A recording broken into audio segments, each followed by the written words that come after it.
तो दोस्तों, कहानी की शुरुआत हैनोका नाम के एक बहुत ही साधारण से लड़के से हुई, जिसे स्कूल में कोई भी खास भाव नहीं देता था। और वही दूसरी तरफ क्लास में उसके बगल वाले बेंच पर बैठने वाली अयाका सिर्फ स्कूल की प्रिंसिपल की बेटी ही नहीं, बल्कि पूरे स्कूल की सबसे फेमस लड़की भी थी। एक दिन हैनोका की रेजर नीचे गिरने पर अयाका ने उसे हैनोका के लिए उठाया, जिसका मतलब था कि अब हैनोका बाकी बच्चों के सीधा निशाने पर था। और हुआ भी कुछ ऐसा ही। क्लास खत्म होने के बाद अयाका के फैन क्लब के कुछ बच्चों ने हैनोका को क्लास से बाहर बुलाकर बहुत पीटा और उसे अयाका से दूर रहने को कहा। उन बच्चों से मार खाने के बाद हैनोका अपनी डे ड्यूटी पूरी करने के लिए टीचर्स को पेपर देने जा ही रहा था कि तभी एक लड़की ने रास्ते में उससे वो पेपर ले लिए। ऐसा उस लड़की ने हैनोका की भलाई करने के लिए नहीं करा था। असल में वो उसे अयाका से दूर रखना चाहती थी, क्योंकि अयाका भी उस दिन डे ड्यूटी पर थी। अपना पूरा दिन अयाका की जिंदगी का एक छोटा सा हिस्सा बनने के बाद हैनोका अपने घर की तरफ बढ़ ही रहा था कि तभी उसकी नजर एक अजीब से दिखने वाले रैबिट टॉय पर पड़ी, जो डस्टबिन में पड़ा हुआ था। उसे उठाने पर हैनोका ने देखा कि उसके पेट पर एक कागज चिपका हुआ था, जिस पर लिखा था कि आज मौसम बिल्कुल साफ रहेगा, पर कुछ स्कूल की इमारतें गिर सकती थी। इससे पहले कि हैनोका कुछ समझ पाता, उसकी नजर एक पर्ची पर पड़ी और ऊपर देखने पर उसने देखा कि स्कूल का क्लॉक टावर सीधा उसके ऊपर गिरने वाला था। डर के मारे हैनोका ने अपनी आंखें बंद कर ली और जब उसने अपनी आंखें वापस खोली तो उसे उन पर विश्वास नहीं हुआ, क्योंकि वो खुद को अयाका के हाथों में देखकर हैरान हो गया था और घबराहट के मारे उसने अपने हाथ पैर चलाना शुरू कर दिया। तभी अयाका ने उसे शांत रहने को कहा, क्योंकि वो दोनों एक झाड़ू के ऊपर खड़े हुए थे जो हवा में उड़ रहा था। उनसे कुछ दूर पर ही एक लड़की खड़ी थी, जिसे समझ नहीं आ रहा था कि आखिर क्या अयाका भी एक वर्कशॉप विच थी। और इसके बाद उस लड़की ने अपने 2 रैबिट रोबोट्स को उन पर हमला करने के लिए भेजा और उसके एक ही इशारे पर दोनों रोबोट्स अयाका पर हमला करने के लिए पहुंच गए, जिसने हैनोका को हवा में उड़ाकर एक ही बारी में फायर स्पेल से उन दोनों रोबोट्स को नीचे गिरा दिया। पर जैसे ही अयाका हैनोका को लेकर नीचे उतरी तो दोनों रोबोट्स ने एक बार फिर उन पर हमला करने की कोशिश करी और इस बार अयाका ने हैनोका को नीचे उतार कर उनका सामना करना शुरू कर दिया। अयाका ने हैनोका को उसके साथ रहने को कहा था, पर हैनोका ने ठीक इसका उल्टा किया और पीछे से एक लड़की के बुलाने पर वो उसके पास चला गया, जहां टॉय सोल्जर्स की पूरी आर्मी उसका इंतजार कर रही थी। और उसे देखते ही उन सभी ने हैनोका को चारों तरफ से घेर लिया। उनमें से एक रोबोट कुल्हाड़ी से हैनोका का सर काटने ही वाला था कि तभी अयाका ने बीच में आकर सभी रैबिट रोबोट्स को जलाकर राख कर दिया। हैनोका को अभी भी लग रहा था कि वो एक सपना देख रहा था, इसलिए उसने अयाका से कहा कि वो उसके सपनों में भी सुंदर लग रही थी। ओए होए होए, रहा नहीं जाता। और असल जिंदगी में अयाका उसे कभी इतना समय नहीं देने वाली थी, पर इसके जवाब में अयाका ने बताया कि वो एक मिशन पर है और हैनोका को बचाना उसकी जिम्मेदारी थी और वो ऐसे ही हमेशा हैनोका को बचाती रहेगी। अभी हैनोका के दिमाग में बहुत कुछ चल रहा था कि तभी उसकी नजर एक रैबिट रोबोट पर पड़ी, जो पीछे से अयाका पर हमला करने वाला था। और इस बार हीरो बनने की बारी हैनोका की थी, इसलिए अयाका को बचाने के लिए वो रोबोट के सामने आया, जिसने एक ही बारी में उसे उठाकर साइड में फेंक दिया। हैनोका को लगा था कि वो ऐसा करने पर हीरो बन जाएगा, पर वो एक ही हमले के बाद बेहोश हो गया। हैनोका को इस हालत में देखकर अयाका बहुत ज्यादा गुस्से में आ गई और उसने एक ही बारी में सभी रोबोट्स को राख में बदल दिया। आंखें खुलने पर हैनोका अयाका के कमरे में था और अयाका ने उसे बताया कि जो कुछ भी हुआ वो एक सपना नहीं था और इसका सारा सच वो उसे किसी और दिन बताएगी, पर फिलहाल के लिए उन्हें घर जाना चाहिए। रास्ते में अयाका ने हैनोका को बताया कि उसे सिर्फ इतना याद रखना चाहिए कि उसे बचाना अयाका की जिम्मेदारी थी, क्योंकि हैनोका उसका मास्टर था। हैनोका को कुछ समझ नहीं आ रहा था, पर वो फिर भी चुपचाप अयाका के साथ चलता रहा। अगले कुछ ही दिनों में सभी चीजें वापस से सामान्य हो गई थी, पर इस बार हैनोका पहले की तरह कोई आम बच्चा नहीं था, क्योंकि अब बस में अयाका उसके साथ बैठती थी और जिस वजह से स्कूल के ज्यादातर बच्चे उससे जलने लग गए थे। इसके बाद वो दोनों अपनी क्लास की तरफ बढ़े, पर हैनोका को लग रहा था कि अगर वो अयाका के साथ 1 मिनट भी और रहा तो बच्चे उसे जान से मार देंगे, इसलिए वो पेट दर्द का बहाना बनाकर वहां से भाग गया। पर अयाका की नजरों से दूर होते ही कुछ बच्चों ने उसे कॉलर से पकड़कर धमकाना शुरू कर दिया, पर इससे पहले कि वो हैनोका को पीट पाते, अयाका ने बीच में आकर फिर से उसे बचा लिया और हैनोका की टाई बांधते हुए उसने सभी बच्चों को धमकी दी कि अगर किसी ने भी हैनोका को तंग किया तो वो उसे जलाकर रख देगी। उसी दिन लंच टाइम के दौरान अयाका ने अपने हाथों से हैनोका को साथ बिठाकर खाना खिलाया। इससे हैनोका तो बहुत खुश था, पर आसपास की सभी लड़कियां जलकर राख हो चुकी थी और इसी वजह से उसे लग रहा था कि वो सभी चीजों को खराब कर रहा था, इसलिए वो अपना लंच उठाकर वहां से चला गया। इससे गुस्सा होकर अयाका ने सभी लड़कियों के लंच में भी आग लगा दी। उधर हैनोका को अयाका के साथ गंदा बर्ताव करने की वजह से बुरा लग रहा था और वो इसीलिए अकेला ही घूमता घूमता उस जगह पर पहुंच गया जहां उस पर इमारत गिरी थी। पर वो ये देखकर हैरान था कि वहां सब चीजें बिल्कुल ठीक थी। तभी उसकी नजर पास में खड़ी उस लड़की पर पड़ी जिसने उसे उस दिन बुलाया था और इस बार उसने उसे बताया कि इमारत का गिरना सिर्फ एक धोखा था और अब उसे पूरी तरह यकीन हो गया था कि हैनोका सिर्फ एक बिना शक्तियों का बुद्धू इंसान था। इसके बाद उसने अपना रूप बदलकर खुद को टावर विचीज का टेम्पाओ बताया और साथ ही उसने अपनी रोबोट आर्मी को बुलाकर बताया कि वो वहां हैनोका को किडनैप करने के लिए आई थी। पर तभी अयाका भी वहां पहुंच गई, जिस पर टेम्पाओ ने बताया कि वो अयाका का ही इंतजार कर रही थी। जिसके बाद उसने अपनी रोबोट आर्मी को उन पर हमला करने को कहा और इस बार उसकी आर्मी पहले से कई गुना ज्यादा ताकतवर थी। और कुछ सेकंड के बाद जब हैनोका ने अपनी आंखें खोली तो उसने देखा कि अयाका ने उसे ऊपर से कवर कर रखा था और उसके शरीर पर कई सारे तलवारें लगी हुई थी। ये देखते ही हैनोका घबरा गया और अब उसे खुद के कमजोर होने पर गुस्सा आ रहा था और वो किसी भी तरह अयाका की मदद करना चाहता था। इस पर अयाका ने उससे सिर्फ एक ही वादा मांगा कि वो कल लंच टाइम पर गुस्सा होकर दूर नहीं भागेगा और हैनोका की तरफ से ये वादा मिलते ही अयाका ने अपने जादू से सभी रोबोट्स को हवा में उड़ा दिया और सभी को राख में बदल दिया।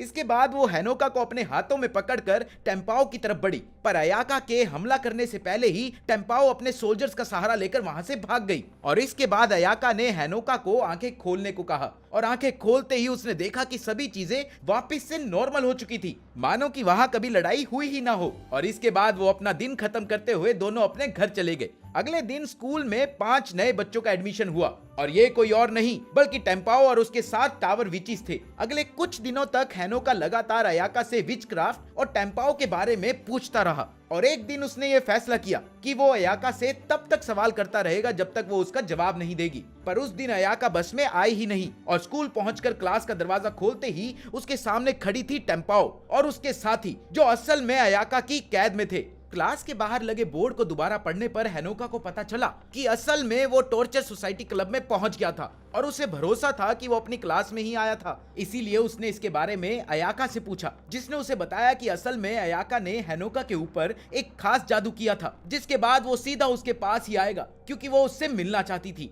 इसके बाद उसने बताया कि उसने टेम्पाओ और उसके साथियों को विच हंट से कैद करा था क्योंकि आने वाले समय में वो लोग हैनोका के लिए मुसीबत बन सकते थे। इसके बाद अयाका ने बताया कि वो इन्हें पहले ही खत्म करना चाहती थी, पर उनका एक साथी अभी भी फरार था और इसीलिए वो उन्हें एक बलि की तरह इस्तेमाल कर रही थी। इसके बाद हैनोका टेम्पाओ के पास गया और उससे पूछा कि आखिर वो लोग उसके पीछे क्यों पड़े हुए थे, जिस पर जवाब देते हुए टेम्पाओ ने कहा कि वो पहले से ही जानती थी कि अयाका हैनोका को कुछ नहीं बताने वाली, जिसका मतलब था कि अयाका सिर्फ हैनोका के शरीर और उसके अंदर के वाइट स्टफ के पीछे थी। ये सुनते ही हैनोका शर्म से लाल हो गया था और तभी अयाका ने उसे समझाया कि उसे दुश्मनों की सभी बातों पर भरोसा नहीं करना चाहिए। तभी छत से एक अजीब सा लिक्विड टपकने लगा और देखते ही देखते उनमें से एक मई नाम की विच निकली और उसने तुरंत ही अपने साथियों को आजाद कराया और हैनोका को किडनैप करके वहां से निकल गई और अपने चारों दोस्तों को अयाका पर हमला करने के लिए छोड़ दिया। पर जल्द ही अयाका चारों को हराकर मई तक पहुंच गई और उसने मई को हैनोका को छोड़ने के लिए कहा,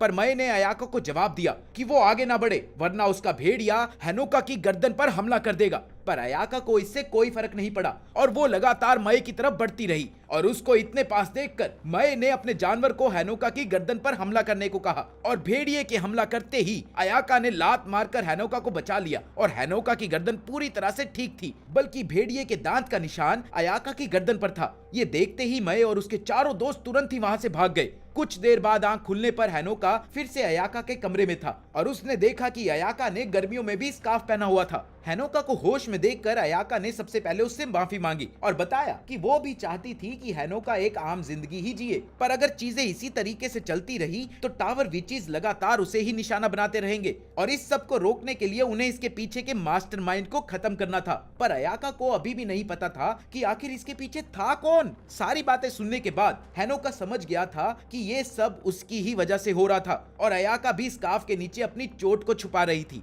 इसलिए उसने अयाका को सारी बात साफ साफ बताने को कहा क्योंकि वो नहीं चाहता था कि अब अयाका अकेली लड़ाई करे। उधर एक रेस्टोरेंट में स्कूल की प्रिंसिपल और अयाका की मम्मी कैजन अपनी बहुत पुरानी दुश्मन कोर्ना से मिलने के लिए पहुंची। वो दोनों एक दूसरे से 130 साल बाद मिल रहे थे। कोर्ना ने कैजन को बताया कि उसके स्कूल के बच्चे कोर्ना के लोगों से लड़ाई कर रहे थे और अब वो भी इसमें अच्छे से हिस्सा लेना चाहती थी। कुछ दिनों के बाद अयाका ने हैनोका को फोन करके मिलने के लिए बुलाया। उधर हैनोका को लग रहा था कि वो लोग किसी डेट पर जा रहे थे, पर असल में अयाका ने हैनोका को सभी सवालों के जवाब देने के लिए उसे बुलाया था। हैनोका से मिलकर अयाका ने उसे बताया कि वो दोनों स्कूल जाने वाले थे, पर रास्ते में उन्हें एक फूड शॉप पर भी रुकना था। रास्ते में अयाका ने समझाते हुए हेनोका को बताया कि इस दुनिया में दो तरह की विचेस होती है। एक का नाम होता था वर्कशॉप विचेस और दूसरी का नाम होता था टावर विचेस। वर्कशॉप विचेस लोगों की भलाई का काम करती थी और इंसानी बस्तियों के आसपास वर्कशॉप्स बनाती थी और इनका काम था ये देखना कि जादू का इस्तेमाल किसी गलत काम में ना हो। और वहीं दूसरी तरफ टावर विचेस जो सिर्फ अपने लिए सोचती थी और अपने जादू का इस्तेमाल अपने फायदे के लिए करती थी। उन्हें ना ही कानून से फर्क पड़ता था और ना ही किसी इंसान से। इसके बाद वो दोनों एक फूड शॉप में पहुंचे और खाने के लिए ऑर्डर दिया, जिसके बाद एक वेटर अयाका के पास आई और चिल्ला चिल्ला कर उससे बात करने लग गई। वहीं अयाका उसे गुस्से से देख ही रही थी पर साथ ही चुपचाप उसकी बातें भी सुन रही थी, जिससे उसे पता चला कि कोरना भी शहर में पहुंच चुकी थी और उसी के साथ कई और टावर विचेस भी वहां पहुंचने लग गई थी। वहीं हेनोका ने देखा कि वो वेटर कोई और नहीं बल्कि उनके स्कूल की स्टूडेंट काउंसिल की वाइस प्रेसिडेंट थी, जो ठीक अयाका की तरह एक वर्कशॉप विच थी। खाना खत्म करने के बाद वो लोग कुछ कपड़े खरीदने के लिए एक मॉल में गए, जहां हेनोका की नजर एक लड़की पर पड़ी जो एक बच्चे को चुप कराने की कोशिश कर रही थी। हेनोका ने उसके पास जाकर उसकी मदद करने की कोशिश करी, पर उस लड़की ने हेनोका को देखते ही पहचान लिया और उस बच्चे को धक्का मारकर अपना रूप बदल लिया और हेनोका पर हमला कर दिया। असल में वो लड़की भी एक टावर विच थी। उधर अपनी दोस्त को देखते ही उस लड़की के दोस्तों ने भी अयाका पर हमला कर दिया, पर अयाका उन दोनों के ऊपर आग लगाकर हेनोका को बचाने के लिए पहुंच गई। उधर उस लड़की ने पिस्टल से उन पर हमला करना शुरू कर दिया, पर अयाका ने अपने विच शॉल से सभी गोलियों को रोक दिया। इसके बाद ठीक उस लड़की की ही तरह अयाका ने भी अपने हाथ से एक गोली चलाई, जिसके बाद वो पूरा एरिया आग से भर गया और अयाका उस बच्चे और हेनोका को उठाकर वहां से निकल गई। वहीं दूसरी तरफ वो लड़की और उसके दोस्त भी वहां से भाग गए। मॉल में अपना काम खत्म करने के बाद वो लोग स्कूल की तरफ बढ़े, जहां रास्ते में हेनोका ने फिर से अयाका से माफी मांगी, क्योंकि उसकी वजह से अयाका को बार बार लड़ाई करनी पड़ रही थी। पर इसके जवाब में अयाका ने उसे बताया कि ये उसकी जिम्मेदारी थी और वो बस इतना चाहती थी कि हेनोका अब से अपने पर ज्यादा ध्यान दे। ये सुनकर हेनोका का मन थोड़ा सा हल्का हुआ। उधर स्कूल पहुंचने पर अयाका ने बताया कि असल में स्कूल भी एक मैजिक वर्कशॉप ही था और इसके बाद वो अयाका को अपनी माँ कैजन से मिलवाने के लिए लेकर आया। अयाका को देखते ही कैजन ने उसे मॉल में तोड़फोड़ करने के लिए बहुत डांटा और हेनोका को बताया कि एक रिवाज के मुताबिक किसी भी नए मैजिक स्टूडेंट को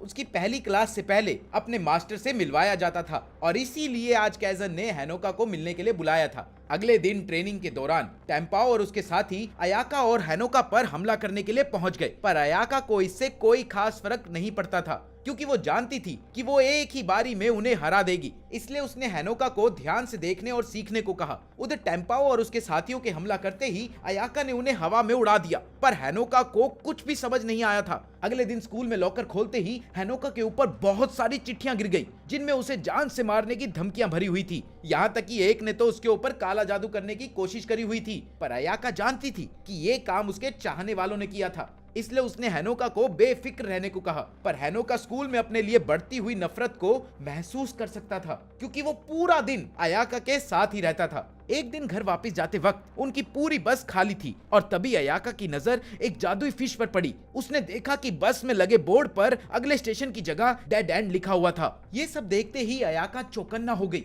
और तभी उसकी नजर बैक सीट पर बैठी कोरना पर पड़ी। बस पूरी तरह से खाली थी, यहाँ तक कि बस का ड्राइवर भी गायब था। जैसे ही कोरना खड़ी होकर अयाका की तरफ बढ़ी तो अयाका ने उसे रोकने के लिए फायर स्पेल का इस्तेमाल करने की कोशिश करी, पर कोरना ने अपने डिक्टेटर मैजिक से उसे भी रोक दिया। इसके बाद कोरना ने अयाका पर एक स्पेल का इस्तेमाल किया, पर अयाका के ऊपर एक भी निशान नहीं आया। उधर हेनोका को अयाका की ताकत का बिल्कुल भी अंदाजा नहीं था, इसलिए वो अयाका को बचाने के लिए उसके सामने आ गया। जिसके बाद कोरना ने उसका मजाक उड़ाते हुए उसे बताया कि कोई कितनी भी बार अयाका को मारने की कोशिश कर ले, उसे कोई नुकसान नहीं पहुंचा सकता। अपनी बात खत्म करके वो हेनोका की तरफ बढ़ी और उसके पेट में चाकू मार दिया, जिसके बाद हेनोका जोर जोर से रोने लग गया। पर कोरना ने उसे चुपचाप ड्रामा बंद करके वापस खड़े होने को कहा। ए चुप हो ना, क्या ड्रामे कर रहा है। जिसके बाद हेनोका का ध्यान अपने शरीर की तरफ गया, जो बिल्कुल ठीक था। तभी उसे अयाका के गिरने की आवाज आई और उसने देखा कि अयाका के पेट में वहीं पर जख्म था जहां उसे चाकू लगा था। इसके बाद कोरना ने उसे बताया कि ये सब डैमेज ट्रांसफर करने की वजह से हुआ था, जिसका मतलब था कि हेनोका को लगने वाली चोट का जख्म अयाका को लगने वाला था और ये सब एक कॉन्ट्रैक्ट की वजह से था, जिसमें अयाका को हेनोका की सारी शक्तियां मिली थी और इसके बदले उसे हेनोका की पूरी रक्षा करनी थी। और अब अगर वो अयाका को बचाना चाहता है तो उसे अपने शरीर के व्हाइट स्टफ की मदद से अयाका को और शक्तियां देनी पड़ेगी। असल में व्हाइट स्टफ एक स्पेशल स्पिरिट थी जो हेनोका के शरीर के अंदर ही रहती थी। इसके साथ ही कोरना ने हेनोका को एक टॉफी भी दिखाई, जिसे खाकर हेनोका अपनी असली शक्तियों को जान सकता था और फिर कोर्ना ने जबरदस्ती हेनोका को वो टॉफी खिलाने की कोशिश भी की, पर तभी अयाका ने उधर ग्रीन फ्लेम छोड़कर कोर्ना को पीछे ढकेल दिया, जिसके बाद उसने हेनोका से थोड़ी सी शक्ति लेकर कोर्ना को आराम से हरा दिया। पर इससे पहले वो कोर्ना को खत्म कर पाती, कोर्ना उन दोनों को वहीं पर छोड़कर निकल गई। उधर हेनोका ने देखा कि अयाका के जख्म तो ठीक हो गए थे, पर वो होश में नहीं थी, इसलिए वो उसे लेकर हॉस्पिटल पहुंच गया, जहां नर्स ने उसे बताया कि वो बिल्कुल ठीक थी और थोड़ी ही देर में उसे होश भी आ जाएगा। घर पहुंचने पर हेनोका की नजर जेब में रखी एक टॉफी पर पड़ी और जिसे देखते ही वो समझ गया था कि ये टॉफी वही थी जो कोर्ना ने उसे दी थी, और उसने उस टॉफी को अयाका से छुपा कर रखने का फैसला किया और उसके बाद उसने इस टॉफी को अपने कमरे में ही छुपा दिया।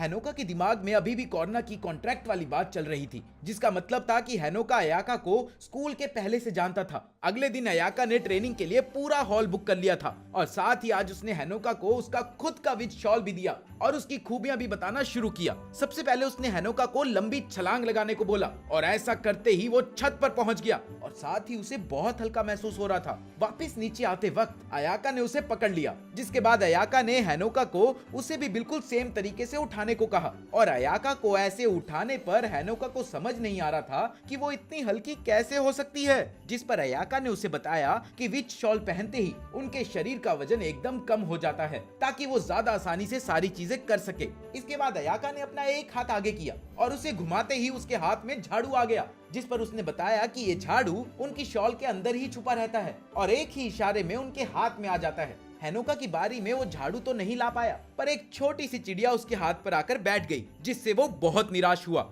तभी अयाका का अलार्म बजा और एकदम से बहुत सारे बच्चे हॉल में आने लग गए, जिन्हें देखकर हेनोका बहुत घबराने लगा। पर तभी उसे एहसास हुआ कि वो सभी बच्चे उन्हें देख ही नहीं पा रहे थे, जिस पर अयाका ने उसे बताया कि जब तक उन्होंने विच शॉल पहन रखी है तब तक कोई भी आम इंसान उन्हें नहीं देख सकता है। हॉल से बाहर आने के बाद अयाका ने हेनोका से पूछा कि क्या उसे ऊंचाई से डर लगता है। इससे पहले हेनोका जवाब दे पाता, अयाका ने उसे उठाया और उसे अपने झाड़ू पर बिठाकर आसमान में निकल गई, जहां पर उसने बताया कि ज्यादातर इसका इस्तेमाल आसपास के एरिया में नजर रखने के लिए किया जाता है और साथ ही स्कूल की सुरक्षा के लिए स्कूल में 5 वर्कशॉप विचेस को रखा गया था। काफी देर उड़ने के बाद हेनोका को नींद आ गई, जिसके बाद अयाका ने वापस स्कूल जाने का फैसला किया। पर रास्ते में हेनोका की नजर एक लड़की पर पड़ी जिसे कुछ लोग तंग कर रहे थे और उसका मानना था कि उन्हें वहां रुककर उस लड़की की मदद करनी चाहिए। पर अयाका का कहना था कि ये काम पुलिस का था, ना कि विचिस का, और इसलिए उन्हें इसके बीच में नहीं पड़ना चाहिए। पर हेनोका इस चीज के लिए तैयार नहीं था और उसने तुरंत ही अपने झाड़ू को निकाला और उस लड़की को बचाने के लिए निकल गया।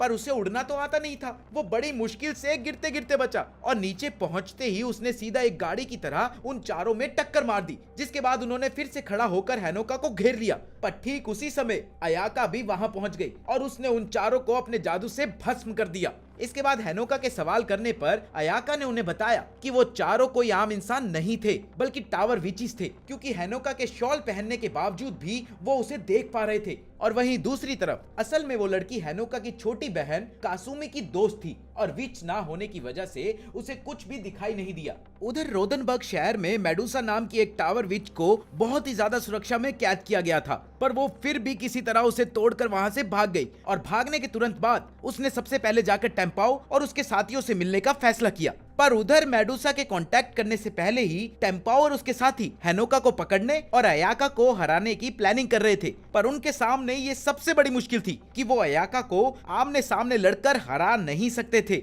और वहीं दूसरी तरफ हेनोका कभी भी अकेला नहीं होता था। इसलिए रेन ने उन्हें एक आइडिया दिया कि उन्हें अयाका पर हमला करना बिल्कुल रोक देना चाहिए और उन्हें एक ऐसे मौके का इंतजार करना चाहिए जब हेनोका अकेला हो। सभी लोग इस प्लान से सहमत थे और तभी कोर्ना भी वहां पहुंच गई और उसने भी इस प्लान का हिस्सा बनने की इच्छा जताई। अगले दिन सुबह उठकर जब हेनोका नीचे गया तो उसकी बहन कासुमी ने उसके बाल सेट करते वक्त उससे पिछले हफ्ते आए लड़की के फोन के बारे में पूछा। हेनोका कुछ भी नहीं बताना चाहता था, इसलिए उसने झूठ बोलकर बात को टाल दिया। पर कासुमी भी सेम स्कूल में पढ़ती थी और उसे पहले से ही अयाका और हेनोका के बारे में थोड़ा बहुत तो पता ही था और इसीलिए उसने हेनोका के बालों को ड्रायर से जलाने की धमकी देते हुए उसके और अयाका के रिश्ते के बारे में पूछा। पर तभी उनकी मम्मी ने उन्हें खाने के लिए बुला लिया। उधर बस स्टॉप पर अयाका हेनोका का इंतजार कर ही रही थी कि तभी टेम्पाओ के 3 साथियों ने उसे घेर लिया। इधर खाना खाते खाते हेनोका को याद आया कि उसे आज अयाका से प्रैक्टिस के लिए जल्दी मिलना था और वो तुरंत ही बस स्टॉप की तरफ भागा।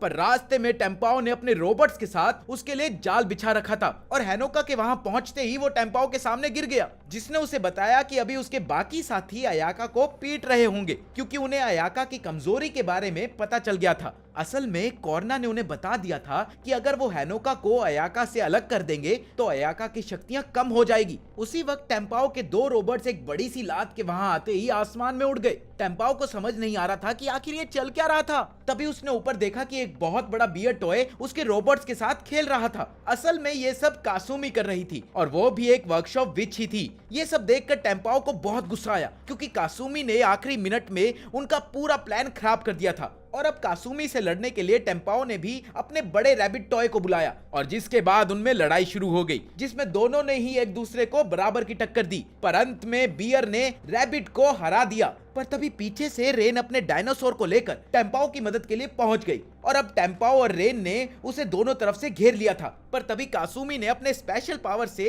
अपने बियर को इतना बड़ा बना लिया था कि वो दोनों उसके सामने कुछ भी नहीं थे, जिसके बाद कासुमी ने दोनों को ही अपने पैर के नीचे कुचल दिया। इसके बाद कासुमी बियर से नीचे उतरकर हैनोका के पास पहुंची, जो नीचे बैठकर ये सब देख रहा था। हैनोका ने कासुमी से इस सब के बारे में सवाल किया तो कासुमी ने उसे बताया कि अयाका के आने से पहले वो ही हैनोका को सभी टावर विचेस से बचा रही थी। इधर अयाका का नाम सुनते ही हैनोका को याद आया कि उन्हें अयाका को बचाना पड़ेगा, जिस पर कासुमी ने उन्हें याद दिलाया कि अयाका को उनकी कोई जरूरत नहीं है और उसने ऊपर इशारा करके दिखाया कि अयाका पहले से ही उसके पास पहुंच गई थी। अयाका के नीचे आते ही हैनोका उसका शुक्रिया अदा करने लग गया, जिससे कासुमी को बहुत गुस्सा आया क्योंकि उसके मुताबिक हैनोका को उससे थैंक यू बोलना चाहिए था। साथ ही उसने बताया कि घर और छुट्टियों पर हैनोका की रखवाली की जिम्मेदारी कासुमी की थी और वहीं स्कूल और बस में ये जिम्मेदारी अयाका की थी। ये सब सुनते ही हैनोका समझ गया था कि सुबह कासुमी सब कुछ जानने के बाद भी उसे तंग कर रही थी, जिस पर कासुमी ने जवाब दिया कि ये सब तो वो उसकी छोटी बहन होने की वजह से कर रही थी। तभी कासुमी ने अयाका को याद दिलाया कि प्रिंसिपल के मुताबिक शहर में 30 टावर विचेस मौजूद थी, पर अभी तक उन्होंने कोई हमला नहीं किया था, जिसका मतलब था कि वो लोग कुछ बड़ा प्लान कर रहे थे। उधर टीवी ऑन करने पर कैजन को कासुमी और टेम्पाओ की लड़ाई की वजह से हुई तबाही के बारे में पता चला, जिसके बाद वो इस सोच में पड़ गई कि उन्हें इसकी वजह से कितने कर्जे में जाना पड़ेगा। उधर अयाका का मानना था कि उसे हैनोका को 24 घंटे अपने साथ ही रखना चाहिए, इसलिए वो अब हैनोका के साथ मूव इन करना चाहती थी। दूसरी तरफ कॉर्ना कुछ बड़ा प्लान कर रही थी, जिसके लिए उसने अपने क्रोको बॉय को सभी टावर विचेस को पकड़कर उसके बेस पर लाने को कहा था। उसी वक्त कैजन को फोन पर मेडुसा के भागने की खबर के बारे में पता लगा। अगले दिन अयाका हैनोका को अपने साथ रखने के लिए उसके घर पर परमिशन मांगने के लिए पहुंची और हैरानी की बात ये थी कि हैनोका की मम्मी एक ही बारी में इसके लिए मान भी गई और साथ ही उन्होंने अपने बचपन की एक कहानी भी सुनाई। असल में स्कूल टाइम पर हैनोका की मम्मी की एक दोस्त बनी थी, जो कोई और नहीं बल्कि अयाका की मम्मी कैजन ही थी। धीरे धीरे वो दोनों एक दूसरे के काफी करीब आ गए थे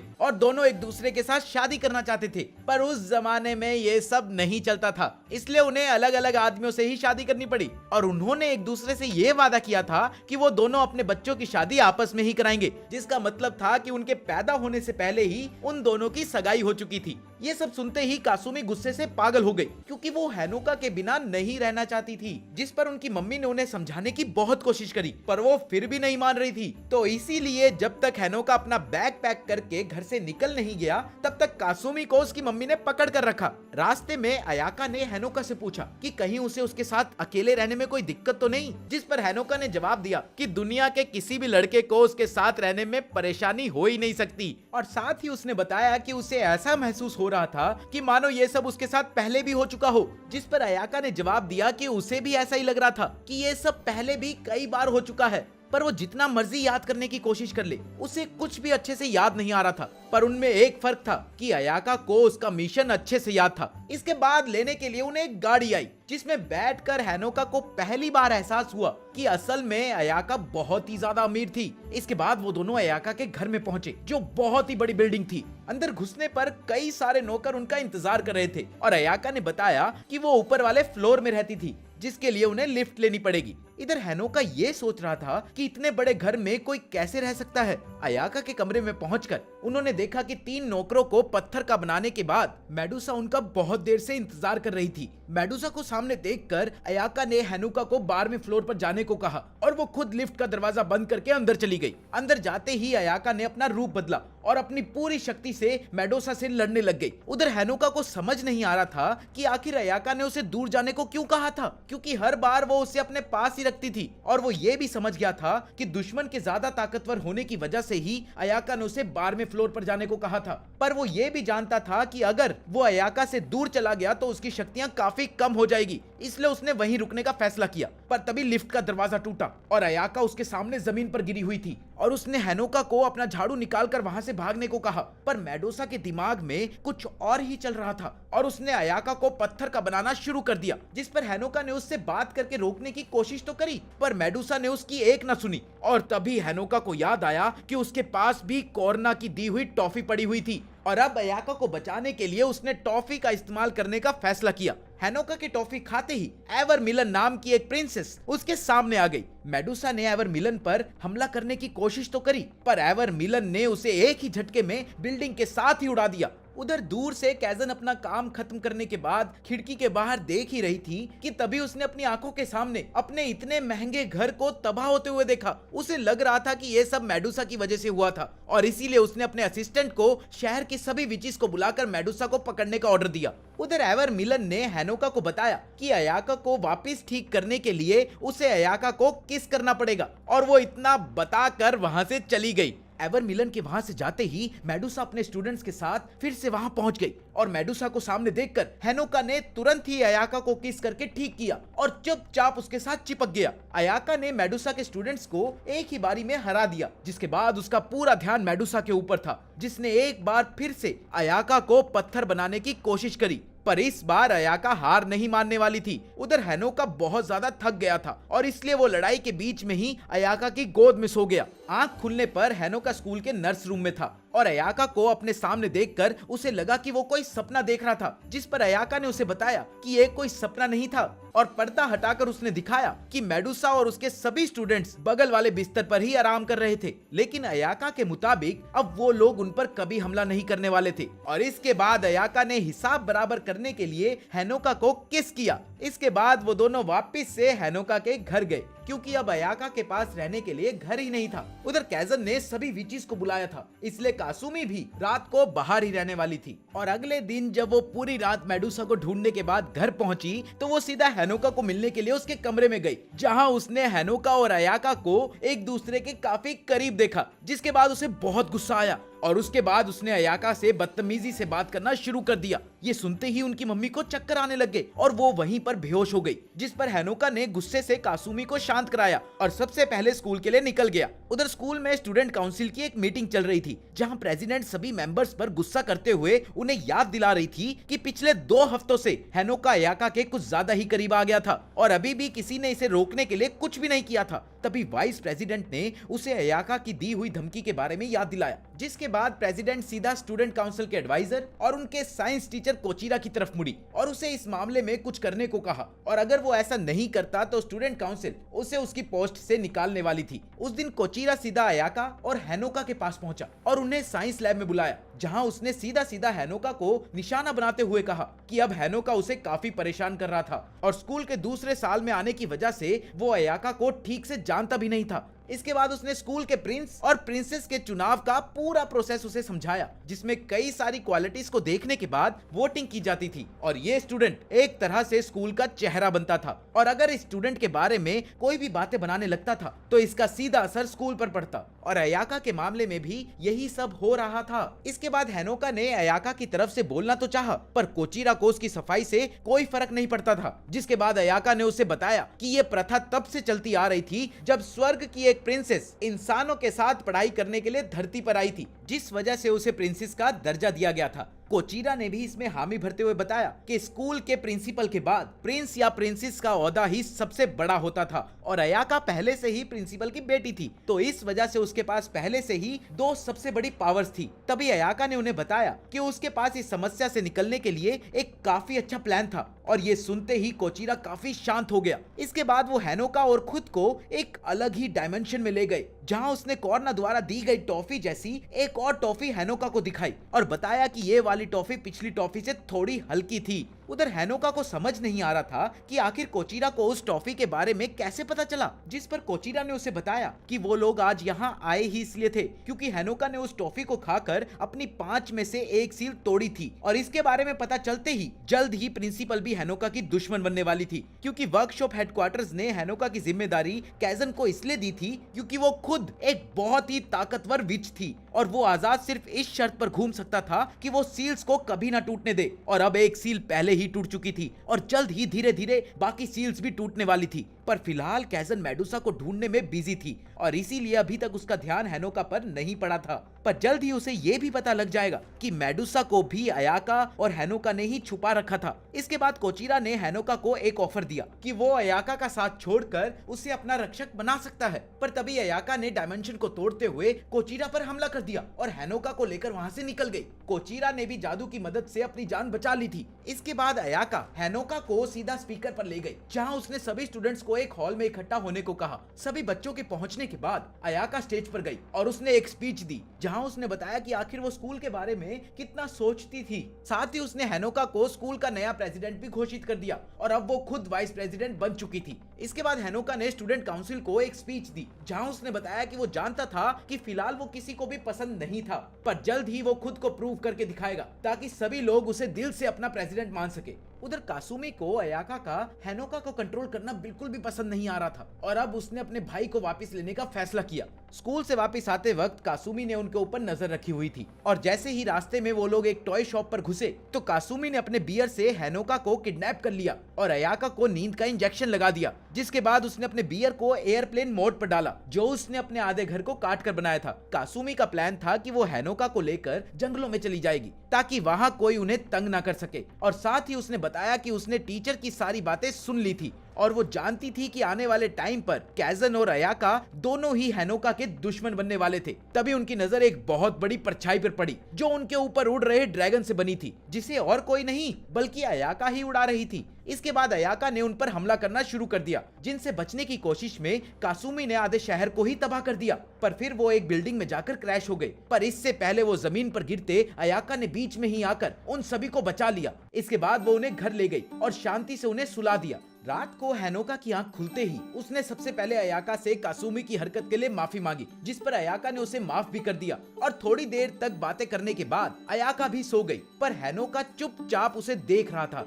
तभी उसकी नजर उन खिलौनों पर पड़ी जो उसने अयाका और कासुमी के लिए खरीदे थे, पर लड़ाई के दौरान वो पूरी तरह से खराब हो गए थे। उधर हैनोका की मम्मी कमाशी को कैजन का कॉल आया, जिसने उन्हें बताया कि वो अगली सुबह अयाका और हैनोका से मिलने के लिए आने वाली थी। अगली सुबह कैजन घर आकर कमाशी और कासुमी के साथ शॉपिंग करने के लिए चली गई और वहीं अयाका किचन में खाना बना रही थी। हैनोका की आंख खुलने पर वो अयाका को किचन में देखकर काफी शॉक हुआ। जैसे ही वो लोग खाना खाने के लिए बैठे तो टेम्पाओ और उसके साथी उनके ऊपर नजर रखे हुए थे, जो मेडुसा के साथ उन्हीं के घर में रह रहे थे। टेम्पाओ को समझ नहीं आ रहा था कि आखिर मेडुसा हैनोका को पकड़ क्यों नहीं रही थी, जिस पर मेडुसा ने जवाब दिया कि वो अयाका से हारी थी और रूल्स के मुताबिक उसे अयाका की बात सुननी ही पड़ेगी, और वैसे भी जब तक उन दोनों के लक्ष्य मिल रहे थे तब तक उसे अयाका से लड़ने की कोई जरूरत नहीं थी। लेकिन फिर भी उसने टेम्पाओ और उसके साथियों को आइडिया दिया कि वो लोग अयाका के दूर होने पर हैनोका को किडनैप कर सकते थे, इसलिए वो पूरी रात हैनोका के कमरे के बाहर ही बैठे हुए थे।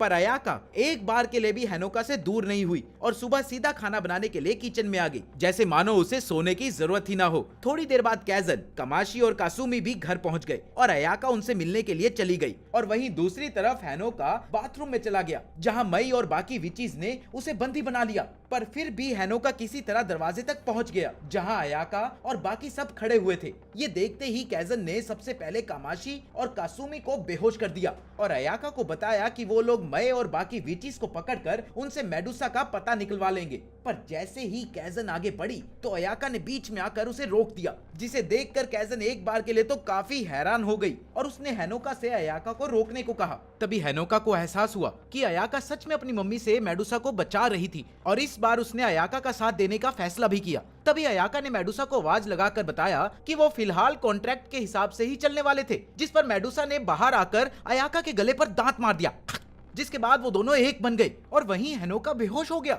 असल में लड़ाई के दौरान उन दोनों ने एक कॉन्ट्रैक्ट किया था, जिसके मुताबिक मेडुसा कैजन के खिलाफ लड़ने में अयाका की मदद करने वाली थी और जिसके बदले में उसे अपना वारिस मिलने वाला था, वो भी एक प्रिंसेस के रूप में। और वहीं अयाका सही समय आने तक मेडुसा और उसके स्टूडेंट्स को अपनी मम्मी से छुपा कर रखने वाली थी। कैजन को अभी भी ये सब बकवास लग रहा था, पर अभी फिलहाल उसके सामने मेडुसा खड़ी थी और इसीलिए उसने उस पर हमला कर दिया, जिससे अयाका ने रोककर कैजन को पत्थर का बनाने की कोशिश करी। कैजन ने उसे उठाकर जमीन पर पटक दिया, पर फिर भी अयाका ने उसे पूरी तरह पत्थर का बना ही दिया। जैसे ही अयाका वहां से निकलने लगी थी, तभी कैजन ने उसके जादू को तोड़कर एक बार अयाका को उठाकर जमीन पर पटक दिया और उसे बताया कि उसने अपने आप को मेडुसा से मिलाकर खुद को काफी कमजोर बना लिया था और वो कैजन का एक भी वार सहन नहीं कर पाएगी। पर तभी हेनोका ने अपनी शक्तियों से अयाका के साथ जगह बदल ली, जिसके बाद एक मुक्का सीधा उसके मुंह पर जाकर लगा। कुछ देर बाद जब उसे होश आया तो वो अयाका के साथ एक जेल में बंद था। अयाका ने उस जेल के लोहे को पिघलाने की कोशिश तो करी, पर उसका कोई फायदा नहीं हुआ।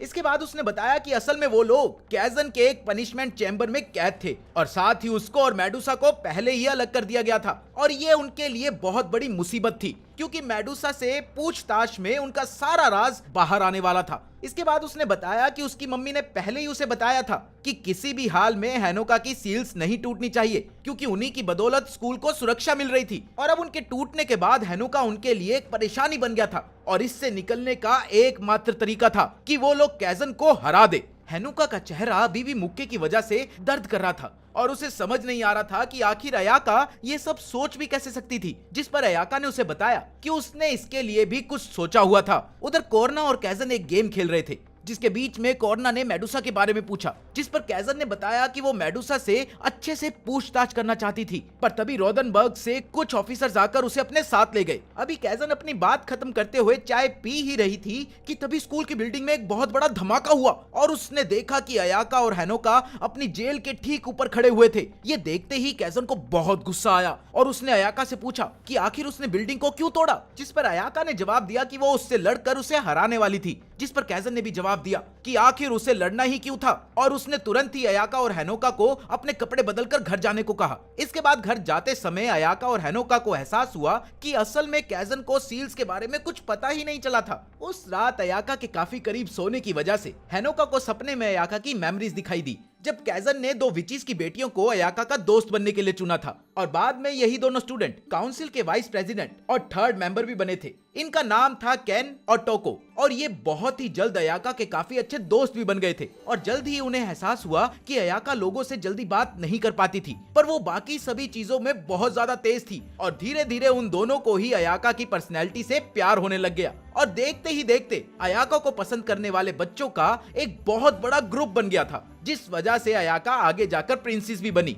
पर एक दिन अयाका की नजर हेनोका पर पड़ी, जो अपनी बहन के साथ स्कूल में आ रहा था और हेनोका को देखते ही अयाका के मन में कुछ हुआ और उसने तुरंत जाकर कैजन को बताया कि उसे वो खास इंसान मिल गया था जिसकी वो जिंदगी भर रखवाली करने वाली थी। अगले दिन कासुमी सुबह उठकर पिछले दिन की बात याद करने की कोशिश कर ही रही थी कि तभी उसने देखा कि किचन में टेम्पाओ और उसके साथ ही बैठकर खाना खा रहे थे। उसे ये बिल्कुल भी पसंद नहीं आया और इसके बाद वो हेनोका को उठाने के लिए उसके रूम में गई, जहां उसने एक बार फिर से हेनोका और अयाका को एक दूसरे के बहुत पास देखा और इस बार अयाका ने एक नर्स की कॉस्ट्यूम पहनी हुई थी। इसके बाद वो सभी स्कूल के लिए निकल गए और सबको लग रहा था कि अब सब कुछ ठीक था, पर वहीं हेनोका का लॉकर लेटर से भरा हुआ था जिसमें उसे गालियां पड़ रही थी और साथ ही सब चाहते थे कि वो स्टूडेंट काउंसिल से इस्तीफा दे दे। क्लास में भी हेनोका एक नालायक बच्चा ही था जिसे किसी भी सवाल का जवाब नहीं पता था। लंच टाइम में उन्हें शीशा टूटने की आवाज आई और जाकर देखने पर उन्होंने देखा कि पूरा स्कूल उथल पुथल हो रखा था। सभी बच्चे स्कूल में पागलों की तरह भाग रहे थे, कुछ बच्चे सिगरेट पी रहे थे तो कुछ बच्चे बाइक चला रहे थे। ये सब देखकर हेनोका को कुछ भी समझ नहीं आ रहा था कि तभी अयाका ने उसे बताया कि ये सब हेनोका के प्रेसिडेंट होने का विरोध कर रहे थे। तभी रेमन नाम की एक लड़की ने टोको को उनके सामने फेंका और साथ ही हेनोका को लेटर दी जिसमें उसे 2:30 बजे जिम खाना में अकेले बुलाया हुआ था और इस लेटर से ये साफ था कि रेमन उसे बातचीत के लिए नहीं बुला रही थी, इसके बाद टोको ने बताया कि पिछली रात अपनी शिफ्ट के दौरान उसने पिछले प्रेसिडेंट को रेमन के साथ बार में देखा था, जहां उसने रेमन को सारी बात बताई कि कैसे हेनोका ने जबरदस्ती उससे उसकी पोजीशन छीन ली थी। इसके बाद अयाका ने बताया कि असल में रेमन उन्हीं 5 विचीज में से थी जिन्हें स्कूल की सुरक्षा के लिए रखा गया था और उसे बियर किलर भी कहा जाता था, क्योंकि एक बार एक लकी बियर नाम का टाइगर जू से भाग गया था, पर रेमन ने उसे अकेले ही अपने हाथों से हरा दिया था और 2 महीने पहले ही उसे स्कूल से निकाला गया था। लंच टाइम में हेनोका ने कैजन को याद करते हुए कहा कि प्रिंसिपल स्कूल में होने वाली तोड़फोड़ से काफी नाराज होगी, जिस पर टेम्पाओ ने उन्हें बताया कि प्रिंसिपल किसी काम से शहर से बाहर गई हुई थी और आज के लिए कॉर्नो ही प्रिंसिपल थी और उसे स्कूल से कोई फर्क नहीं पड़ता था। 2:30 बजते ही हेनोका अयाका से कुछ टिप्स लेकर जिम खाने की तरफ बढ़ने लगा और वहां पहुंचते ही उसने देखा कि वहां एक रिंग बनी हुई थी और पूरा जिम खाना बच्चों से भरा हुआ था। हेनोका रेमन से बात करना चाहता था, पर रेमन का इरादा कुछ और ही था। वो तो हेनोका को सबके सामने बेइज्जत करना चाहती थी, इसलिए हेनोका के पास आते ही उसने एक मुक्का मारकर उसे नीचे गिरा दिया। हेनोका के वापस उठते ही रेमन ने लगातार मुक्के मारना शुरू कर दिया और वो फिर से नीचे गिर गया। इसके बाद रेमन ने उसे खत्म करने का फैसला किया, पर हेनोका भी कब से इसी मौके का इंतजार कर रहा था, क्योंकि अयाका ने उसे ये सब सिखा कर भेजा था। हेनोका ने अपनी थोड़ी सी पावर का इस्तेमाल किया और रेमन को नीचे गिराकर उसके ऊपर बैठ गया और ठीक उसी समय जिम खाने की लाइट भी चली गई और इसी अंधेरे के बीच अयाका, टेम्पाओ और उसके साथी भी वहां पहुंच गए। रेमन ने टेम्पाओ और उसके साथियों को तो आसानी से हरा दिया, पर अयाका ने उसे एक ही बारी में नीचे गिरा दिया, जिसके बाद सभी वीचीज ने हेनोका को ऐसी पोजीशन में पकड़ा जैसे उसी ने रेमन को हराया हो। इस सब के बाद हमें पता चला कि इस सब की प्लानिंग अयाका ने 1 हफ्ते पहले से ही करी हुई थी, वो भी प्रेसिडेंट के साथ मिलकर, ताकि वो हेनोका को स्कूल में मशहूर कर सके। और हुआ भी कुछ ऐसा ही। इस लड़ाई के बाद हेनोका पूरे स्कूल में काफी मशहूर हो गया था। कुछ दिनों बाद अयाका हेनोका को लेकर एक बहुत ऊंची बिल्डिंग की छत पर पहुंची, जहां उसने हेनोका को बताया कि आज वो हेनोका को जादू के इस्तेमाल से खुद को बचाना सिखाएगी। ये सुनकर हेनोका काफी हैरान था, क्योंकि पहले कई बार पूछने पर अयाका ने उसे ये सब सिखाने के लिए मना कर दिया था, पर आज वो अचानक से उसे ये सिखा रही थी। इसके बाद अयाका ने अपनी फायर के हमला करने से पहले हेनोका को जादू की मदद से बचने को कहा, पर फिर भी हेनोका उसे रोक नहीं पाया, जिसके बाद अयाका ने उसे एक बार फिर से कोशिश करने को कहा, पर अयाका के जादू को देखकर ही हेनोका डर गया था और इसी वजह से वो ना तो उसे रोक पाया और साथ ही इसी बीच उसने अपने आप को चोट भी लगा ली। जिसके बाद अयाका ने अपने फायर एनिमल को रोक दिया और खुद हेनोका के पास जाकर उसका हाल पूछा, जिस पर हेनोका एकदम से खड़ा हुआ और उसने अयाका पर इल्जाम लगाया कि वो उसे ढंग से नहीं सिखा रही थी और उसे अच्छे से सिखाने के लिए अयाका को थोड़ा सख्त बर्ताव करना ही पड़ेगा। जिसके बाद अयाका ने उसे कुछ सेकंड घूरने के बाद छत से नीचे गिरा दिया और साथ ही उसे किसी ऐसी चीज को याद करने को कहा जो उसे इस वक्त बचा सकती है। नीचे गिरते वक्त एक फायर स्टिक लगातार उस पर हमला कर रही थी और वहीं दूसरी तरफ अयाका भी लगातार उसके साथ उड़ रही थी। उधर हेनोका ये सोचने में लगा था कि ऐसे समय पर कौन उसे बचा सकता था और ठीक नीचे पहुंचने से पहले उसे अयाका की याद आई, जिसके बाद अयाका का एक अवतार उसके सामने आ गया जो नर्स की कॉस्ट्यूम में था। उस अवतार ने मुक्का मारकर एक बिल्डिंग को तोड़ दिया, जहां कोर्ना और कोचीरा साथ में चाय पी रहे थे और ये बिल्डिंग टूटते ही कोर्ना ने बताया कि ये काफी ताकतवर जादू था और हेनोका बिना सील तोड़े ये नहीं कर सकता था। उधर इतना जादू करने के बाद हेनोका काफी थक गया था और अयाका की गोद में ही सो गया, जिसके बाद वो उसे घर ले गई। उधर कैजन एक अंडरग्राउंड टनल में किसी चीज की तहकीकात कर रही थी कि तभी रेमन भी वहां पहुंच गई और पूछने पर उसने बताया कि उसे कैजन का पता टोको ने दिया था और वो वहां उसे ये बताने के लिए आई थी कि टावर विचीज के एक मैसेंजर ने उन्हें बताया था कि किसी ने शहर के सभी लोगों को बंदी बना लिया था। 1 हफ्ते बाद जब हेनोका और अयाका स्कूल में एग्जाम दे रहे थे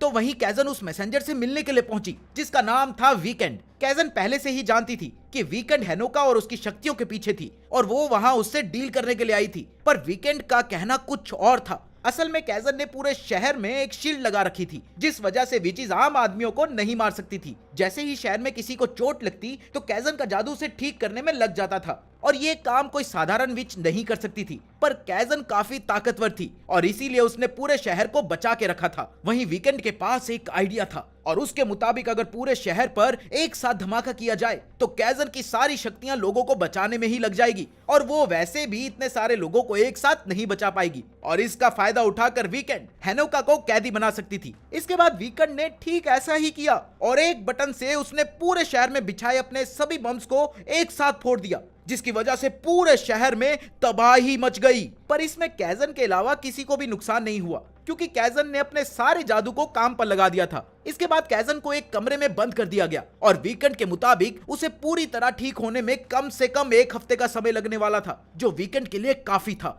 उधर धमाके की आवाज सुनते ही अयाका हेनोका को लेकर सीधा अंडरग्राउंड सेंटर में गई, जहां पहले से ही कुछ विचेस मौजूद थी। हेनोका को देखते ही कासुमी ने उसे गले लगा लिया। हेनोका को अभी भी कुछ समझ नहीं आ रहा था, पर तभी नेट्सू नाम की एक विच ने उस पर गोली चलाकर अयाका को बेहोश कर दिया। और जब कासुमी ने उसे रोकने की कोशिश करी तो रेमन ने भी उसे एक ही बारी में बेहोश कर दिया। इसके बाद सभी ने हेनोका को समझाया कि जब तक उन्हें अपने दुश्मन की पूरी जानकारी नहीं मिल जाती, तब तक हेनोका को एक सुरक्षित जगह पर रखना जरूरी था। इस बार हेनोका ने चुपचाप उनकी बात मान ली, जिसके बाद उसे और अयाका को एक खुफिया जगह पर छिपाया गया। उस कमरे में काफी ऊपर एक खिड़की लगी हुई थी और उसे देखकर हेनोका ने अपने जादू से उड़ने की कोशिश करी, पर वो किसी वजह से जादू का इस्तेमाल नहीं कर पा रहा था कि तभी अयाका को भी होश आ गया और अब तक वो समझ गई थी कि कैजन लड़ाई में हार चुकी थी। तभी एक बियर टॉय उसी खिड़की से नीचे गिरा, जिसमें लगे एक प्रोजेक्टर के जरिए वीकेंड ने अपना संदेश उन दोनों तक पहुंचाया, जिसमें उसने साफ साफ हेनोका को अपना बंदी बनाने की धमकी दी हुई थी। ये सुनते ही अयाका ने गुस्से से उस खिलौने को कुचल दिया,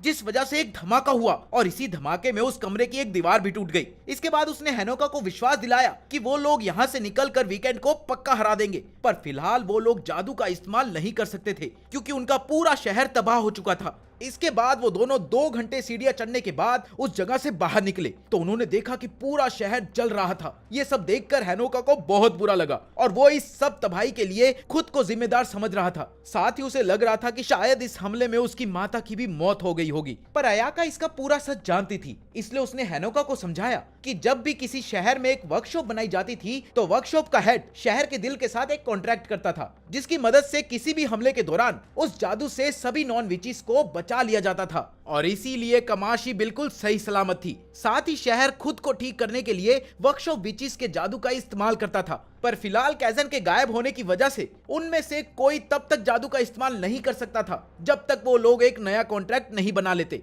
और इसीलिए सबसे पहले उन्हें शहर के बीच में जाकर हेनोका को शहर का नया कॉन्ट्रैक्टर बनाना था, ताकि सभी वर्कशॉप विचेस दुश्मनों से लड़ाई कर सके। उधर सभी वर्कशॉप विचेस ने दुश्मन की सारी जानकारी निकाल ली थी और साथ ही सभी आम लोगों को बचाकर एक सुरक्षित जगह पर रखा गया था। और वहीं कैजन अभी भी दुश्मनों के कब्जे में थी। कोई भी वर्कशॉप जादू का इस्तेमाल नहीं कर सकती थी और हेडक्वार्टर से मदद आने में भी कुछ दिन लगने वाले थे। और साथ ही कई विचेस धमाकों के बाद गायब भी थी कि तभी उनमें से एक विच भागते हुए वहां पहुंची और उसके ऊपर कई सारे टाइम बॉम्ब्स बंधे हुए थे। उसने सभी को बताया कि वीकेंड ने कई सारी विचेस को कैद करके उनके ऊपर टाइम बॉम्ब्स लगा रखे थे, जिसके बदले में उन्हें हेनोका चाहिए था और ऐसा ना होने पर वो सभी बॉम्ब्स को एक साथ फोड़ने वाली थी। उधर कासुमी ने टेम्पा और उसके साथियों के साथ हाथ मिला लिया था और अब वो वीकेंड पर नजर रख रहे थे, जो स्कूल ग्राउंड में खड़ी हुई थी। इसके बाद कासुमी ने टेम्पाओ को याद दिलाया कि फिलहाल सिर्फ वही लोग जादू का इस्तेमाल कर सकते थे और अभी उन्हें उनकी बहुत ज्यादा जरूरत थी और इसके बदले में कासुमी उन्हें अपने घर में रखने वाली थी।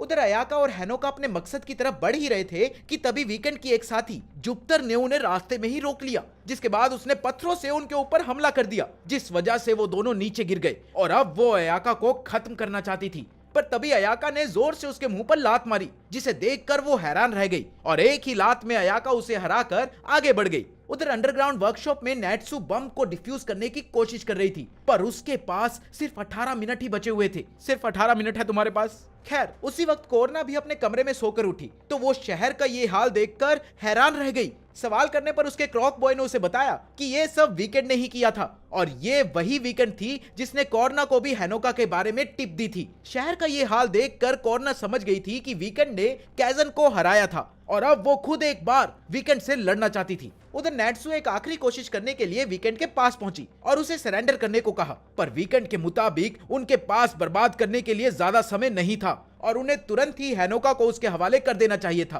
क्योंकि अगर वो उसे हरा भी देंगे तो भी वो बॉम्ब्स को डिफ्यूज नहीं कर सकते थे। ये सुनते ही कासुमी को लगा कि शायद वीकेंड के पास बॉम्ब्स का रिमोट था ही नहीं और असल में बॉम्ब्स को कोई और कंट्रोल कर रहा था। इसीलिए वो तुरंत ही बिल्डिंग के अंदर असली मास्टरमाइंड को ढूंढने के लिए भागती है। वहीं दूसरी तरफ हेनोका अयाका की बात सुनते हुए एक नया कॉन्ट्रैक्ट बना रहा था और इधर अपने सामने कोई और चारा ना दिखते हुए नैट्सू और रेमन ने वीकेंड के ऊपर हमला कर दिया। लेकिन ठीक ऐन वक्त पर हेनोका ने कॉन्ट्रैक्ट बना लिया और सभी विचीज का जादू वापस आ गया, जिसके बाद उन्होंने सभी बॉम्ब्स को डिफ्यूज किया और वीकेंड को जमीन पर पटक दिया, जिसके बाद उसे एक स्पेशल सेल में ले जाया गया। पर वीकेंड ने उस सेल को अपने हैंड ग्रेनेड से धमाका करके उसे तोड़ दिया और एक बार फिर से उसने काफी सारी विचीज को कैद करके सभी जगह पर बॉम्ब्स प्लांट कर दिया और एक बार फिर उसने हेनोका को सरेंडर करने को कहा। अब हेनोका उस शहर का कॉन्ट्रैक्टर था और इसीलिए वो वीकेंड की आवाज सुन सकता था और सभी लोगों को मुसीबत में देखकर उसने अपने जादू से सभी चीजों का अंत करने का फैसला किया। पर तभी अयाका ने उसे रोक दिया क्योंकि वो इस सब को अपने तरीके से खत्म करना चाहती थी। उधर कासुमी ने भी वीकेंड के साथी को ढूंढ लिया था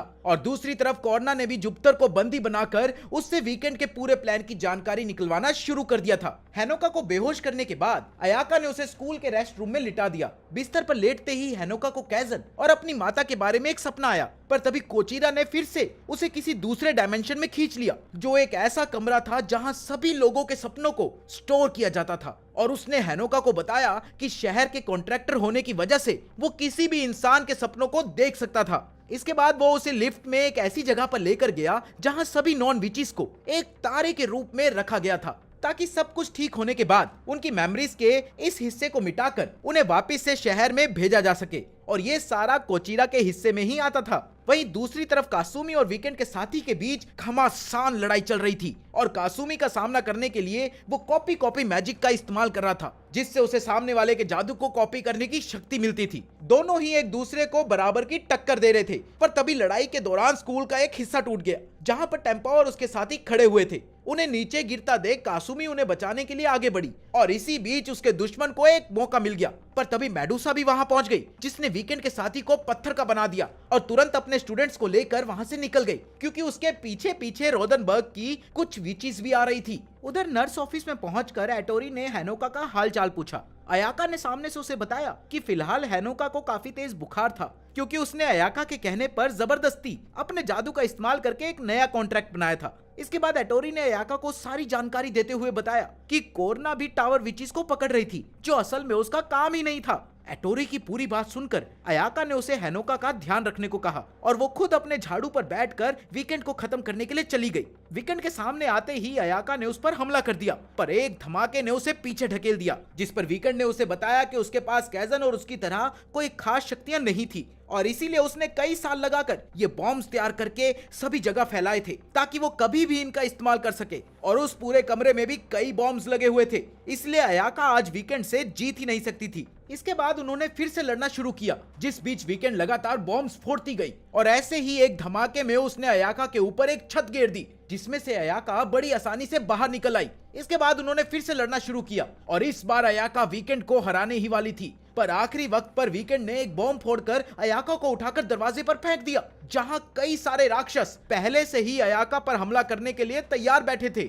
उधर दूसरी डायमेंशन में भी वीकेंड की एक साथी हेनोका पर हमला करने के लिए पहुंच गई, पर उसके आते ही कोचिरा ने हेनोका को वापस भेज दिया। होश में आते ही हेनोका ने अटोरी से अयाका के बारे में पूछा, पर अटोरी ने बुखार की वजह से हेनोका को फिर से सोने को कहा। तभी हेनोका को कोचिरा का फोन आया और उसने बताया कि वीकेंड ने उस डायमेंशन में भी एक टाइम बॉम्ब लगाया हुआ था और अगर उन्होंने उसे नहीं रोका तो सभी नॉन विचीज उस धमाके में मारे जाएंगे। ये सुनते ही अटोरी ने हेनोका की मदद करने का फैसला किया और वो उसे अयाका के पास लेकर गया, जो वहां बहुत ही बुरी हालत में पड़ी हुई थी। अयाका को इस हालत में देखकर हेनोका को बहुत बुरा लग रहा था और उसने अयाका को अपने हाथों में पकड़कर उसे पूरी बात बताई और उसकी शक्तियां इस्तेमाल करने को कहा। अयाका ने ठीक ऐसा ही किया और बड़ी आसानी से वीकेंड को हराने के बाद उसने उससे बॉम्ब के बारे में पूछा, पर वीकेंड का कहना था कि वो लोग पहले से ही काफी ज्यादा लेट हो गए हैं और ये कहते ही उसने बॉम्ब का बटन दबा दिया। बूम! अपने सामने लोगों को मरता देख हेनोका ने एक बार फिर से एवर मिलन की शक्तियां इस्तेमाल करने का फैसला किया, पर अयाका ने उसे रोकने की कोशिश करी और तभी हेनोका चक्कर खाकर जमीन पर गिर गया, जिसके बाद वो एवर मिलन के सामने खड़ा था और एवर मिलन ने उसे बताया कि वो जानती है कि हेनोका सभी लोगों को वापस से जिंदा करना चाहता है और वो ऐसा आराम से कर भी सकती थी, पर हेनोका को इस काम के लिए कीमत चुकानी पड़ेगी। हेनोका ने सवाल किया कि आखिर वो एवर मिलन को क्या दे सकता है, जिस पर सामने से जवाब देते हुए एवर मिलन ने उसे याद दिलाया कि कॉन्ट्रैक्ट के मुताबिक हेनोका के साथ साथ अयाका की भी जान चली जाएगी। हेनोका कुछ देर तक सोचने के बाद इसके लिए तैयार हो गया, क्योंकि उसके पास कोई और चारा नहीं था। इसके बाद उसने एवर मिलन से कॉन्ट्रैक्ट किया, जिसमें उसकी जान के बदले में एवर मिलन अपने जादू से बाकी सभी लोगों को फिर से जिंदा करने वाली थी। और कॉन्ट्रैक्ट होते ही पूरा शहर फिर से नया बन गया था, जैसे मानो यहाँ कभी कोई धमाका ही ना हुआ हो। ये देखते ही अयाका ने हेनोका को गले लगा लिया और फिर हेनोका ने उसे कॉन्ट्रैक्ट के बारे में बताया। पर अयाका के मुताबिक वो उसे ऐसे नहीं मरने देने वाली थी और उसने जोर से एवर मिलन को आवाज लगाकर हेनोका के बदले उसकी जान लेने को कहा। और तभी अयाका अपने साधारण रूप में वापस आ गई और बेहोश होकर जमीन पर गिर गई। अयाका!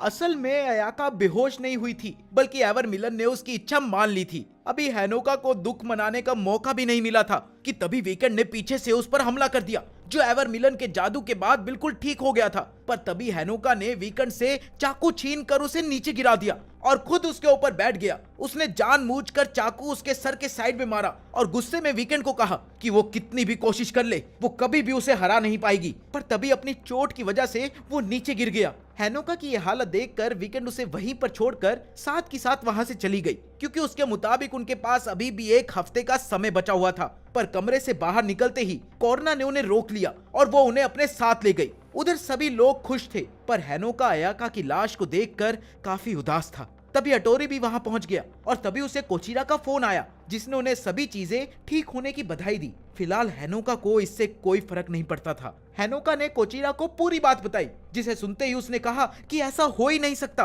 क्योंकि सिर्फ एक कॉन्ट्रैक्टर के पास ही कॉन्ट्रैक्ट करने का हक होता था और इसी वजह से अयाका ऐसे अपनी जान नहीं दे सकती थी। तभी हेनोका का ध्यान अयाका के शरीर पर पड़ा, जो अभी भी काफी गर्म था। और ये सुनते ही कोचिरा ने कहा कि वो अयाका को वापस जिंदा करने के लिए कुछ कोशिश करना चाहता था और उसने अटोरी को अयाका के पास एक मैजिक सर्कल बनाने को कहा। इसके बाद उसने बताया कि अयाका की ये हालत कॉन्ट्रैक्ट तोड़ने की वजह से हुई थी, इसलिए उन्हें एक नया कॉन्ट्रैक्ट बनाना पड़ेगा, जिसके लिए सबसे पहले हेनोका को अपना हाथ काट कर अपना थोड़ा सा खून उसकी छाती के ऊपर गिरना था और उसके बाद उसे किस करना था। हेनोका ने ठीक ऐसा ही किया, पर थोड़ी देर तक इसका कोई असर नहीं हुआ।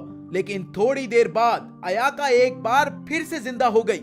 उधर कोर्ना ने वीकेंड को एक आमने सामने की लड़ाई के लिए चैलेंज किया, जहां उसने बड़ी आसानी से वीकेंड को हरा दिया, जिससे वो काफी ज्यादा नाराज थी, क्योंकि वो किसी ताकतवर के साथ लड़ना चाहती थी और अब इसीलिए उसने ये फैसला किया कि वो वीकेंड को टॉर्चर करेगी। पर तभी कैजन भी वहां पहुंच गई और उसने कोर्ना से वीकेंड की कस्टडी मांगी और बताया कि वो वीकेंड को उसके पास नहीं छोड़ सकती थी। पर वीकेंड कैजन को देखकर काफी हैरान थी, क्योंकि उसके मुताबिक अभी भी उसे ठीक होने में 5 दिन लगने थे। इस पर कोर्ना ने जवाब दिया कि वीकेंड ने भी अंदाजा लगाने में गलती करी थी, क्योंकि कैजन को ठीक होने में सिर्फ 20 घंटे ही लगे थे। इसके बाद कोर्ना ने कैजन से पूछा कि आखिर वो पहले बाहर क्यों नहीं आई थी, जिस पर कैजन ने जवाब दिया कि वो चाहती थी कि बच्चे पहले थोड़ी सी मस्ती कर ले, पर अब वो खुद सारी गंदगी को साफ करने वाली थी। इसके बाद कोर्ना और कैजन के बीच वीकेंड की कस्टडी को लेकर एक लड़ाई हुई, जो सिर्फ कुछ मिनट तक चली। पर इस लड़ाई में दोनों ने ही एक दूसरे को खूब टक्कर दी और अंत में बार बार की तरह कैजन फिर से जीत गई। अगली सुबह हेनोका के उठते ही अयाका ने उसे गुड मॉर्निंग विश किया